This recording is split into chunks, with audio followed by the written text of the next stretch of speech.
जय माता दी। Welcome to all of you my study channel study with Santosh. आज हम लोग बात करेंगे समाजशास्त्र की मूल अवधारणाओं में से एक समाज के बारे में। आज का टॉपिक बीए समाजशास्त्र के साथ साथ समाजशास्त्र विषय से पीजीटी, यूजीसी नेट और असिस्टेंट प्रोफेसर की तैयारी कर रहे परीक्षार्थियों के लिए भी विशेष रूप से उपयोगी होगा। आज के इस टॉपिक पर चर्चा करने से पहले हम चाहेंगे कि आप अपने साथ एक कॉपी और एक पेन भी रख लें, जिससे जो भी जरूरी जानकारी आपको मिले उसे साथ साथ नोट करते चलें। तो आइए हम लोग शुरू करते हैं और जानने का प्रयास करते हैं कि समाज क्या है। समाज समाजशास्त्र की प्राथमिक और मौलिक अवधारणाओं में से एक है। जैसा कि हम जानते हैं, प्रत्येक वैज्ञानिक विषय के अंतर्गत कुछ न कुछ तकनीकी शब्द अवश्य पाए जाते हैं। जो विषय जितना ही वैज्ञानिक होता है उसमें तकनीकी शब्दों की संख्या उतनी ही अधिक होती है, और किसी भी विषय को ठीक ढंग से समझने के लिए उस विषय के अंतर्गत जो भी तकनीकी शब्द हैं उन तकनीकी शब्दों को समझना आवश्यक होता है, क्योंकि समाज जो है वो समाजशास्त्र की कुछ प्रचलित अवधारणाओं में से एक है। इसलिए हम समाज के वास्तविक अर्थ को जानने का प्रयास करेंगे और इसको भली प्रकार से समझ करके ही, यानी समाज की, चूंकि समाज जो है वो समाजशास्त्र के अंतर्गत एक अत्यंत महत्वपूर्ण और प्राथमिक अवधारणा मानी जाती है, तो इसे हम भली प्रकार से समझ करके ही, ठीक तरह से समझ करके ही समाज शास्त्र को ठीक तरह से समझ सकते हैं। क्योंकि जब समाज शास्त्र को हम समाज के विज्ञान के रूप में परिभाषित करते हैं तो ऐसी दशा में विज्ञान के सही अर्थ को समझने के लिए, समाज शास्त्र को समझने के लिए समाज के निश्चित अर्थ को समझना आवश्यक होता है। क्योंकि जैसा कि हम लोग जानते हैं कि समाज न केवल व्यक्तियों में बल्कि पशु पक्षियों और कीड़े मकोड़ों तक के जीवन में एक वास्तविकता के रूप में विद्यमान होता है। यह कहना पूर्णतया सही होगा कि जहाँ जीवन है वहाँ भी समाज है, और व्यक्ति और समाज में पारस्परिक निर्भरता काफी मात्रा में पाई जाती है। जैसा कि हम जानते हैं, मनुष्य एक सामाजिक प्राणी है और उसे सामाजिक प्राणी बनाने में समाज की एक महत्वपूर्ण भूमिका होती है। यानी जन्म से जो बच्चा होता है वो न तो सामाजिक प्राणी होता है और न समाज विरोधी प्राणी होता है। धीरे धीरे जैसे जैसे वो बड़ा होता है, समाज के संपर्क में आता है, तो सामाजिक रीति रिवाजों से, परंपराओं से, संस्कारों से प्रभावित होने के कारण धीरे धीरे वो एक जैविक ही प्राणी से सामाजिक प्राणी के रूप में परिवर्तित हो जाता है। तो यहाँ पे ये स्पष्ट होता है कि समाज जो है वो समाजशास्त्र की एक महत्वपूर्ण और मौलिक अवधारणा है, और इसके सही अर्थ को समझ करके ही हम समाजशास्त्र को वास्तविक रूप में समझ सकते हैं। तो लेकिन खेद की बात यह है कि समाज जैसे महत्वपूर्ण शब्द के अर्थ के बारे में समाजशास्त्रियों में मतभेद है। अलग अलग जो समाजशास्त्री हैं उनके द्वारा अलग अलग अर्थ में इसका प्रयोग किया जाता है। यानी समाजशास्त्र में समाज जैसे महत्वपूर्ण शब्द के बारे में इसकी कोई सर्वमान्य परिभाषा उपलब्ध नहीं है। कुछ लोग इसका प्रयोग जो है व्यक्तियों के समूह के रूप में करते हैं, कुछ लोग इसे समुदाय के रूप में, तो किसी ने इसे राष्ट्र के रूप में परिभाषित किया है, और कुछ लोग इसे समस्त मानव जाति के लिए भी इसका प्रयोग करते हैं। समाजशास्त्र में समाज की जो अवधारणा है उसके अलग अलग समाज वैज्ञानिकों के द्वारा अलग अलग अर्थ में इसके प्रयोग किए जाने के कारण ही, यानी जो समाज के अर्थ के संबंध में जो विभिन्नताएं हैं, इन विभिन्नताओं के कारण ही जीडी मिचेल ने समाजशास्त्र के शब्दकोश में बहुत से अस्पष्ट शब्दों में समाज को जोड़ा है। यानी उन्होंने कहा है कि समाज शब्द जो है वो समाजशास्त्री शब्दकोश के बहुत से अस्पष्ट शब्दों में से एक है। ये ऐसा उन्होंने इसलिए कहा क्योंकि समाज के अर्थ के बारे में जो विभिन्नताएं हैं, अलग अलग विद्वानों के द्वारा अलग अलग रूप में इसका जो प्रयोग किया गया, इस कारण से इसे जीडी मिचेल ने समाजशास्त्री शब्दकोश के अंतर्गत बहुत से अस्पष्ट शब्दों के अंतर्गत इसको रखा है। अब हम लोग बात करते हैं समाज के अर्थ के बारे में। तो समाज के दो अर्थ हैं, एक सामान्य अर्थ है और इसका एक वास्तविक अर्थ है। सामान्य बोलचाल की भाषा में जो व्यक्तियों के द्वारा जो सामान्य बोलचाल की भाषा में जो समाज का सामान्य अर्थ लगाया जाता है, यानी आम बोलचाल की भाषा में जो लोग समाज का प्रयोग करते हैं वो व्यक्तियों के समूह के रूप में समाज को मानते हैं। यानी सामान्य बोलचाल की भाषा में समाज को व्यक्तियों का समूह माना जाता है।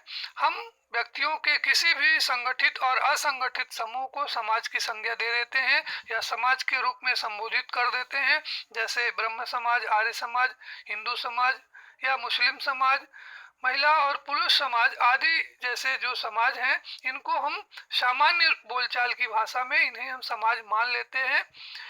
यानी जो सामान्य रूप में सामान्य बोलचाल की भाषा में जो समाज है वो व्यक्तियों के समूह के रूप में है और इसे हम मनमाने ढंग से इसका प्रयोग करते हैं। चाहे कुछ लोग इसे समूह के रूप में, कुछ समिति के रूप में, कुछ समुदाय के रूप में इसका प्रयोग करते हैं। ये जो है वो समाज का सामान्य अर्थ है। यानी सामान्य रूप में जो समाज का अर्थ लोग लगाते हैं वो व्यक्तियों के समूह के रूप में लगाते हैं। अब हम लोग बात करते हैं समाज के वास्तविक अर्थ के। तो समाज शास्त्र में जो शब्द समाज शब्द है इसका प्रयोग विशिष्ट अर्थ में किया जाता है। यहाँ व्यक्ति और व्यक्ति के बीच में जो पाए जाने वाले जो संबंध हैं उनके आधार पर निर्मित व्यवस्था को समाज कहा गया है। यानी समाज शास्त्र के अंतर्गत जो समाज है वो सामाजिक संबंधों से निर्मित एक जटिल और परिवर्तनशील व्यवस्था है। ये सामाजिक संबंधों का जाल है, क्योंकि जो सामाजिक संबंध होते हैं वो अमूर्त होते हैं, इनको छुआ नहीं जा सकता है, इनको सिर्फ महसूस किया जा सकता है। इसलिए सामाजिक संबंधों के आधार पर निर्मित होने वाली ये जो व्यवस्था है, जो परिवर्तनशील और जटिल व्यवस्था है, ये व्यवस्था अमूर्त है, इसको हम देख नहीं सकते, इसको हम महसूस कर सकते हैं। तो यहाँ पर यह स्पष्ट होता है कि समाज का जो सामान्य अर्थ है वो व्यक्तियों के समूह के रूप में है और जो समाज शास्त्र में जो समाज का अर्थ प्रयोग में लाया जाता है, जो कि समाज का वास्तविक अर्थ है, वो एक विशिष्ट अर्थ में इसका प्रयोग किया जाता है। और समाज शास्त्र में जो समाज है वो सामाजिक संबंधों के से निर्मित एक अमूर्त, एक जटिल और परिवर्तनशील व्यवस्था के रूप में परिभाषित किया जाता है या माना जाता है। अब हम लोग समाज शास्त्र की कुछ परिभाषाओं का उल्लेख करेंगे, क्योंकि इन परिभाषाओं के माध्यम से हम जो विभिन्न समाज वैज्ञानिक हैं उनके समाज के बारे में जो दृष्टिकोण है, जो विचार है, उनको वैज्ञानिक तरीके से हम प्रस्तुत कर सकते हैं। तो समाज की जो सबसे पहली परिभाषा है वो राल्फ लिंटन ने दी है। राल्फ लिंटन ने अपनी किताब द स्टडी ऑफ मैन में समाज को परिभाषित करते हुए लिखा है कि समाज व्यक्तियों का एक ऐसा समूह है जो अंतःक्रिया यानी इंटरैक्शन के द्वारा संबंधित होता है। इसी तरह से फेयरचाइल्ड ने आप समाज को परिभाषित करते हुए बताया, फेयरचाइल्ड की जो बुक है डिक्शनरी ऑफ सोशियोलॉजी, इस किताब में उन्होंने समाज को परिभाषित करते हुए बताया कि समाज व्यक्तियों का एक ऐसा समूह होता है जो अपने बहुत से उद्देश्यों को पूरा करने के लिए सहयोग के आधार पर निर्मित होता है। गिडिंग्स की जो परिभाषा है, गिडिंग्स ने अपनी पुस्तक सोशियोलॉजी में समाज को परिभाषित करते हुए समाज के अर्थ को स्पष्ट करते हुए बताया है कि समाज स्वयं संघ है, एक संगठन है और औपचारिक संबंधों का योग है जिसमें भाग लेने वाले व्यक्ति आपस में बंधे हुए होते हैं। यानी गिडिंग्स के अनुसार जो समाज है वो औपचारिक संबंधों से निर्मित एक संगठन है। इसी तरह से पार्सन्स ने समाज के अर्थ को स्पष्ट करते हुए बताया कि समाज को उन मानवीय संबंधों की संपूर्णता के रूप में परिभाषित किया जा सकता है जो साधन और साध्य संबंधों की अंतःक्रिया से उत्पन्न होते हैं, चाहे वे प्रतीकात्मक हों अथवा यथार्थ हों। समाज की सबसे छोटी और सबसे अच्छी परिभाषा मानी जाती है र्यूटर की। र्यूटर ने समाज के को परिभाषित करते हुए लिखा है कि समाज एक अमूर्त धारणा है जो एक समूह के सदस्यों के बीच में पाए जाने वाले पारस्परिक संबंधों की जटिलता का बोध कराती है। समाज शास्त्र के अंतर्गत समाज की जो सर्वाधिक प्रचलित जो परिभाषा है वो मैकआवर एंड पेज की मानी जाती है। मैकआवर एंड पेज ने अपनी किताब सोसाइटी में समाज को परिभाषित करते हुए लिखा है कि समाज सामाजिक संबंधों का जाल है, यह एक परिवर्तनशील और जटिल व्यवस्था है। ये जो परिभाषा है वो समाज शास्त्र के अंतर्गत सबसे ज्यादा प्रयोग में लाई जाती है। जब कोई पूछता है कि समाज क्या है तो लोग अक्सर उत्तर ये देते हैं कि समाज सामाजिक संबंधों का जाल है और ये परिवर्तनशील और जटिल व्यवस्था है। अब हम लोग बात करते हैं परीक्षा उपयोगी कुछ महत्वपूर्ण तथ्यों के बारे में। अक्सर जो यूजीसी नेट और या जो हायर एजुकेशन के जो एग्जाम होते हैं उसमें कुछ ये जो महत्वपूर्ण प्रश्न है अक्सर पूछे जाते हैं और परीक्षार्थियों के बीच में कंफ्यूजन हो जाता है कि इसका सही उत्तर क्या है। तो इसके लिए हम आपको आपके स्क्रीन पर दिख रहा होगा, तो इसके लिए यहाँ आप देखिए कि इसमें जो कुछ उपयोगी तथ्य दिए गए हैं, जिसमें से पहला है कि समाज एक सामूहिक सावयव है। ये किसने कहा है? ये अगस्त काम्टे ने कहा है। इसी तरह से समाज को स्वतः जन्मा किसने कहा है? ये दुर्खीम के विचार हैं। समाज एक सावयव है, ये स्पेंसर का कथन है। समाज एक सावयव के समान है, ये स्पेंसर का कथन है। और इसी से मिलता जुलता समाज एक सावयव है, ये दुर्खीम का कथन है। तो इस तरह से आप देखेंगे कि यहाँ पर 3 स्टेटमेंट हैं और तीनों में थोड़ा सा अंतर है और लोग अक्सर इसमें कंफ्यूज हो जाते हैं। जैसे समाज एक सावयव है, ये दुर्खीम का कथन है।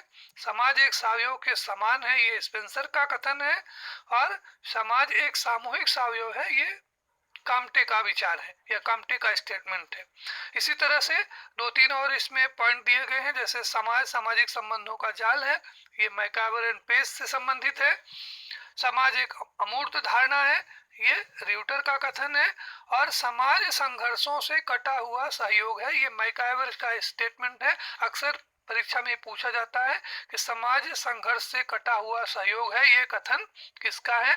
तो आप जान लें कि ये कथन मैकआवर एंड पेज से संबंधित है। अब हम लोग बात करते हैं समाजशास्त्र की परिभाषाओं सारी विशेषताओं के बारे में।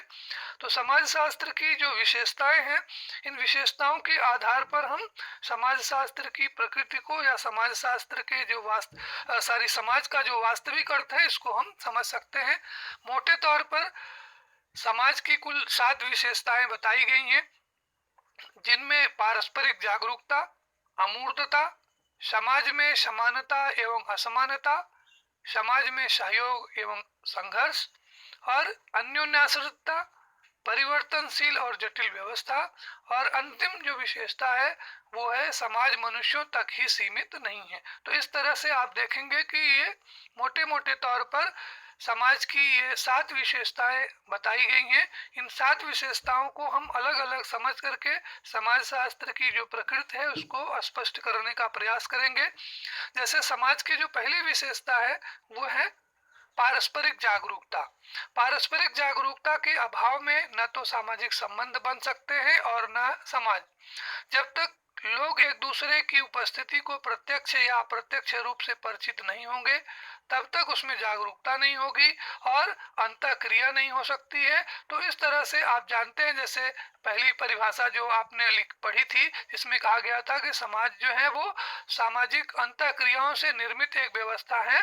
तो ये जो राल्फ लिंटन की जो परिभाषा थी, तो जब तक लोगों के बीच में पारस्परिक जागरूकता नहीं होगी, उनके बीच में अंतःक्रिया नहीं होगी, तब तक समाज का निर्माण संभव नहीं है। तो समाज के लिए सबसे पहली विशेषता उसके अंतर्गत उसके सदस्यों के अंतर्गत पारस्परिक जागरूकता के आधार पर संबंधों का निर्माण होना आवश्यक है।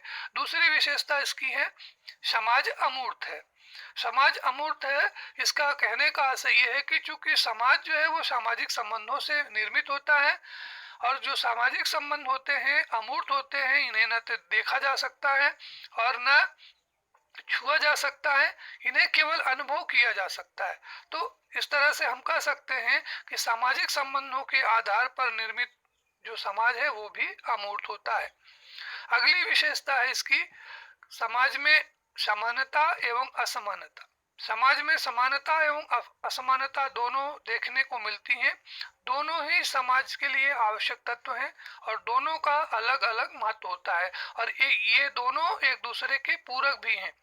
ऐसे वास्तव में ऐसे किसी समाज की कल्पना नहीं की जा सकती है जिसमें पूर्णतया समानता हो या पूर्णतया असमानता हो। प्रत्येक समाज में ये दोनों बातें, समानता और असमानता, अनिवार्य रूप से विद्यमान होती हैं। लेकिन यहाँ पर यह ध्यान रखना आवश्यक है कि समाज में जो असमानता है वो समानता के अधीन होती है, यानी समानता प्रमुख होती है और असमानता गौण होती है। समाज की जो चौथी विशेषता बताई गई है वो है समाज में सहयोग एवं संघर्ष। समाज में दो प्रकार की शक्तियां देखने को मिलती हैं। प्रथम शक्ति वो है जो मनुष्यों को एक सूत्र में बांधे रहती है, और द्वितीय शक्ति ऐसी है जो मनुष्यों को एक दूसरे से पृथक करती है, अलग अलग करती है। तो पहली जो शक्ति है जो समाज में व्यक्तियों को एक सूत्र में बांधे रहती है वो है सहयोग, और दूसरी शक्ति जो लोगों के बीच में, व्यक्तियों के बीच में जो है वो असमानता, असहयोग उत्पन्न करती है, उसे हम संघर्ष के रूप में कह सकते हैं। तो ये जो समाज में सहयोग और संघर्ष जो है वो सार्वभौमिक सत्य के रूप में सभी समाजों में विद्यमान होते हैं, चाहे वो सरल समाज हो, चाहे वो जटिल समाज हो या आधुनिक समाज हो। सभी समाजों में सहयोग और संघर्ष अनिवार्य रूप से विद्यमान रहे हैं और रहेंगे। समाज की जो पांचवी परिभाषा आपको बताई गई है वो है समाज अन्योन्याश्रितता या पारस्परिक निर्भरता पर आधारित होता है। यह समाज की एक अत्यंत महत्वपूर्ण विशेषता होती है। समाज के अंतर्गत पारस्परिक निर्भरता एक अनिवार्य विशेषता या कह लीजिए कि एक महत्वपूर्ण विशेषता मानी जाती है, क्योंकि आप जानते हैं कि मनुष्य की बहुत सारी आवश्यकताएं होती हैं और उन आवश्यकताओं को व्यक्ति अकेले पूरा नहीं कर सकता है। इसलिए स्वाभाविक रूप से वो दूसरे व्यक्तियों के साथ संबंध स्थापित करता है और उनके ऊपर उसको निर्भर रहना पड़ता है। अगर हम आधुनिक समाजों की बात करें तो आधुनिक समाजों में श्रम विभाजन के बढ़ने के कारण समाज में पारस्परिक निर्भरता या अन्योन्याश्रितता धीरे धीरे और अधिक बढ़ती चली जाती है।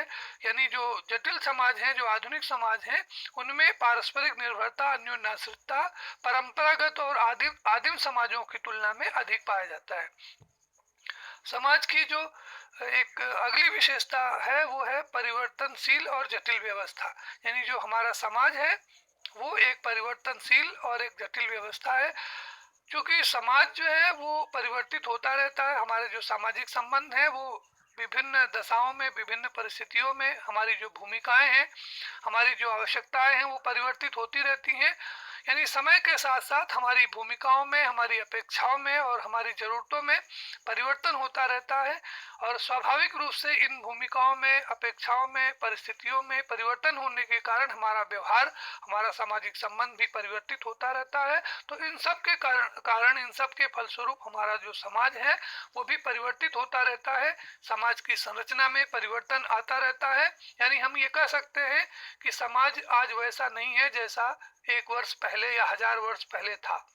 भारतीय समाज की अगर हम बात करें तो भारत का जो समाज है वो वैदिक काल में, प्राचीन काल में भारतीय सामाजिक व्यवस्था कुछ और थी, और वर्तमान जो हमारा समाज है वो धीरे धीरे परिवर्तित हो रहा है और धीरे धीरे एक जटिल और औद्योगिक समाज के रूप में भारतीय समाज बदल रहा है। समाज की जो अंतिम विशेषता है वो है समाज मनुष्यों तक ही सीमित नहीं है। समाज के बारे में मैकाइवर एंड पेज ने कहा था, इसको आप नोट कर सकते हैं, ये अक्सर एग्जामिनेशन में पूछा जाता है कि समाज के बारे में जहाँ जीवन है वहाँ समाज है, ये स्टेटमेंट किसका है? तो ये स्टेटमेंट, ये कथन मैकाइवर एंड पेज का है, जिसमें उन्होंने कहा था कि जो समाज है वो मनुष्यों तक ही सीमित नहीं है, बल्कि जो छोटे छोटे जो कीड़े मकोड़े हैं, जो पशु पक्षी हैं, उनमें भी समाज की विशेषताएं विद्यमान होती हैं या उनमें भी समाज पाया जाता है। लेकिन यहाँ पर यह ध्यान रखना है कि समाज शास्त्र के अंतर्गत हम पशु समाज का अध्ययन न करके हम मानव समाज का अध्ययन करते हैं। यानी समाज शास्त्र में जो समाज है वो मानव समाज है, और इसी मानव समाज का हम व्यवस्थित और वैज्ञानिक अध्ययन समाज शास्त्र के अंतर्गत करते हैं। यहाँ पे समाज से जुड़ी हुई एक महत्वपूर्ण अवधारणा, एक दूसरी अवधारणा एक समाज की है, यानी जिसको हम अंग्रेजी में ए सोसाइटी कहते हैं। समाज जो सोसाइटी है और ए सोसाइटी जिसको हम एक समाज कहते हैं, दोनों एक दूसरे से बिल्कुल भिन्न अवधारणाएं हैं, लेकिन अक्सर जो है वो इसमें कंफ्यूजन हो जाता है। लोग सामान्य बोलचाल की भाषा में जो एक समाज है उसे समाज के रूप में प्रयोग में लाते हैं या उसे समाज के रूप में संबोधित करते हैं। यहाँ पर आपको हम समाज और एक समाज के बीच में कुछ अंतर बताएंगे, जिनके आधार पर समाज और एक समाज के बीच में जो अंतर है, जो कंफ्यूजन है, उसको आप दूर कर सकते हैं। जैसे समाज जो है वो सामाजिक संबंधों का जाल है, जबकि जो एक समाज है वो व्यक्तियों का समूह है। हमारा जो समाज है वो सामाजिक संबंधों से निर्मित होने के कारण एक अमूर्त व्यवस्था है, लेकिन जो एक समाज है वो एक मूर्त व्यवस्था है, जो कि व्यक्तियों से संबंधित है। समाज एक जटिल व्यवस्था है, एक परिवर्तनशील व्यवस्था है। इसके तुलना में जो एक समाज है वो एक सरल व्यवस्था है, एक सामान्य व्यवस्था है। और समाज के तुलना में जो एक समाज है उसका क्षेत्र सीमित होता है, जैसा कि आप जानते हैं। अभी मैकावर एंड पेस का स्टेटमेंट हमने आपको बताया, जिसमें उन्होंने कहा था कि जहाँ जीवन है वहाँ समाज है, लेकिन ये जो एक समाज है जहाँ जीवन है वहाँ नहीं है। उसका जो क्षेत्र होता है वो सीमित क्षेत्र होता है, क्योंकि जो एक समाज है वो समानता पर आधारित होता है। समाज और जो हमारा समाज है उसके अंतर्गत जो हमने आपको विशेषताएं बताई हैं कि समाज में समानता और असमानता दोनों साथ साथ विद्यमान होती, जबकि जो एक समाज है वो केवल और केवल समानता पर आधारित होता है। और अंत में आप ये कह सकते हैं कि समाज की तुलना में जो एक समाज है वो एक उसका जो आकार है वो छोटा होता है। और समाज शास्त्र में हम सामान्यतः एक समाज का अध्ययन न करके हम समाज का अध्ययन करता है, और हमारे यहाँ जो समाज है वो सामाजिक संबंधों से निर्मित होने वाली एक जटिल और परिवर्तनशील व्यवस्था है। तो इस तरह से इस अंतर के द्वारा आप स्पष्ट हो चुके होंगे, आप इसको भली प्रकार से समझ चुके होंगे कि समाज एक अलग अवधारणा है और एक समाज समाज से बिल्कुल भिन्न एक अलग अवधारणा है। अब हम लोग चर्चा करेंगे समाज के प्रकारों की। हालांकि स्नातक स्तर पर बीए लेवल पर समाज के प्रकारों का अध्ययन किया जाना जरूरी नहीं होता है, लेकिन फिर भी जो कंपटीशन के उद्देश्य से परीक्षा उपयोगी जो जो विभिन्न प्रकार की जो कंपटीशन की जो परीक्षाएं होती हैं, उन परीक्षाओं में ये क्वेश्चन अक्सर पूछे जाते हैं, जिसके कारण से इनकी चर्चा किया जाना यहाँ आवश्यक है। जैसे आपको हम बता दें कि हेनरी मेन ने समाज को दो भागों में बताया है। उन्होंने परिस्थिति समाज और संविदात्मक समाज के रूप में समाज को वर्गीकृत किया है। इसी तरह से मैक्स वेबर ने समाज का परंपरागत समाज और तार्किक समाज के रूप में वर्गीकरण किया है। लेवी स्ट्रास की जो वर्गीकरण है वो बहुत महत्वपूर्ण है। अक्सर कंपटीशन में पूछा गया है कि नरम समाज और गर्म समाज के रूप में समाज का वर्गीकरण किसने किया, तो नरम समाज और गर्म समाज का जो वर्गीकरण है वो लेवी स्ट्रास का है।